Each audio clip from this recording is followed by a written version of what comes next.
Hey guys, we're back here at San Diego Comic-Con with the gang from Marvel's Luke Cage, a show people are pretty psyched about. Are you feeling how excited people are for this show already? I'm excited, and so I know how they feel, and I know what's going to happen. I think everybody's extremely excited. Comic-Con was started because of things like Marvel, and this is it's pretty exciting for us. Yeah, and we're right at the beginning of it, so we can kind of feel it percolating a little bit, but we know we haven't truly entered into the craziness. But I think after today, there'll be even more excitement about it. I think so too. Yeah, I've seen some things. It looks very cool. Alfre, let me start with you about your character, because, obviously we know Luke, but we're going to be introduced to all you guys in this show. She's a politician, but it seems like she is mingling with perhaps some criminal elements. What can you say about this character? Well, when you're born into a family, you have no choice, right? I was born into a family that includes my cousin Cornell there, and there's always family love. I am a New York City councilwoman, but like everybody else at home, there's all kind of people in your family. Right. And let's talk about cousin Cornell, aka Cottonmouth. What is his approach? We know that he is involved in crime. Is he a pretty firm guy? And how powerful is he at this point in the criminal? Because through the other shows, we've got an idea of sort of the criminal element in this Right. Marvel world. I mean, essentially, he's a crime boss, you Yeah. know, but and he tries to mask that a bit through having legitimate business. And in terms of him being kind of a hardened personality, like he's definitely fairly rigid. Right. And embraces capital punishment to some degree, for sure. And then there's Shades, who also is part of this crime world. What is the dynamic like between Shades and Cottonmouth? What do they think of each other? He's always got something going on. With Shades, what I love about him is there's so much more that he's underneath that you keep seeing, and he's always moving chess pieces around in his head. And his relationship was they grew up together, and he has a certain love for him, but at the same time, everybody wants the top spot in one way or another. So you never know. And then, of course, there's the guy named Luke Cage who's in the mix here. Is this just a thorn in everyone's side? Does anyone see Luke as an ally? What do they make when Luke kind of comes into their world? Who's Luke Cage? He definitely, I think, disrupts business, That's right. And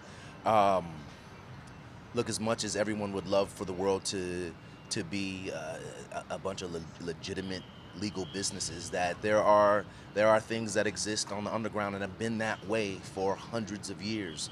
And there are people like Luke Cage who come around and cause problems for those who have been able to make a living a certain way. That's right.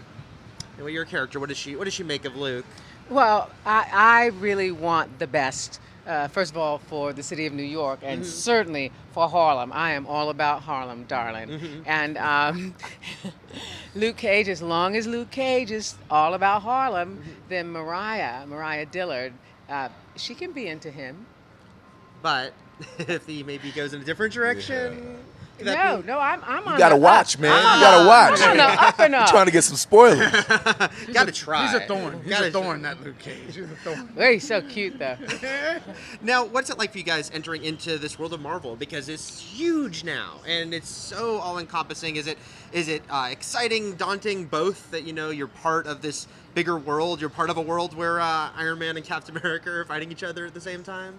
I don't think any actor is ever daunted about coming into a well-established world. Right. It's like saying, hey, would you like to come to my fabulous beach house with all the equipment and party? Yes, we would. So we're here. And then what's really cool is people know us as actors of the things that we have done already in our careers. So we're flying a little under the radar. After they see Marvel's Luke Cage, after they see that, you won't even be able to get near us. So enjoy yourself. So enjoy the interview.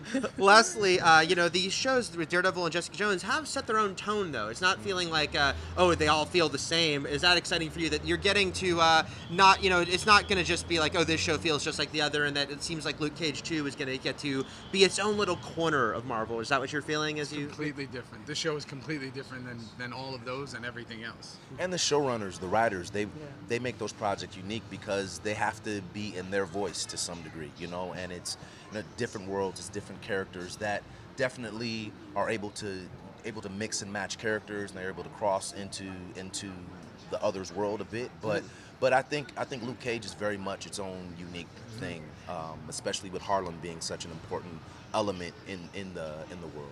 I think that's true of all of them, of Daredevil, of Iron Fist, and certainly Jessica Jones, is they're all set in a particular spot, Right. a particular neighborhoods of New York, and our writers and showrunners bring all of that, and it informs not only our street level superheroes, but our plots and everything about it. People are going to feel like they are in the middle of New York all the time. It's another character in the show. You know, Yeah. it really acts as a huge character in the show in a way, Harlem. Well, guys, I know I'm not alone in being extremely excited to see this show. It is debuting end of September on Netflix. We'll have plenty more about Luke Cage and plenty more from Comic-Con here at IGN.